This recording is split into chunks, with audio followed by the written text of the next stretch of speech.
নমস্কাৰ প্ৰিয় বন্ধু-বান্ধৱীসকল স্বাগতম জনাইছোঁ নতুন ভিডিঅ'লৈ তথা আমাৰ ইউটিউব চেনেললৈ য'ত আমি সদায় কিছুমান এষ্ট্ৰ বাস্ত্ৰ তথা ৰাশিফলৰ মধ্যে পৰ্যালোচনা কৰোঁ। বলক তেন্তে আজি জানি লওঁ কোনকেইটা ৰাশিৰ ভাগ্য খুলিব 26 মে তাৰিখে আৰু তেওঁলোকৰ ভাগ্য ফলনো কেনেকুৱা হ'ব। আৰু তাৰ লগত অনুৰোধ জনাই থওঁ যে আমাৰ চেনেলটোৰ ভিডিঅ'বিলাক যদি ভাল লাগে লাইক কমেণ্ট শ্বেয়াৰ কৰাৰ লগতে সদায় যদি ভিডিঅ' বলে আমাৰ চেনেলটো ছাবস্ক্ৰাইব কৰি দিব। আহক এতিয়া মূল কথালৈ আমি আগবাঢ়ি যাওঁ। বন্ধু-বান্ধৱীসকল কেইটামান ৰাশিৰ বিশেষ ধৰণৰ ভাগ্য খোল খাবলৈ গৈ আছে।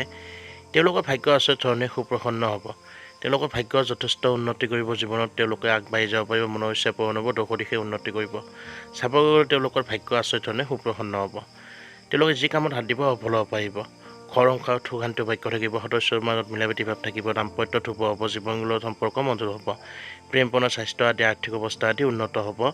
লগতে কেৰিয়াৰৰ দিশত উত্তম হোৱা দেখা যায়। শিক্ষাৰ্থীসকলৰ শুভ হ'ব, চাকৰি ব্যৱসায় আদিও উন্নত হ'ব, সামাজিক মান সন্মান প্ৰতিষ্ঠা বৃদ্ধি পাব, ধন লাভ হ'ব।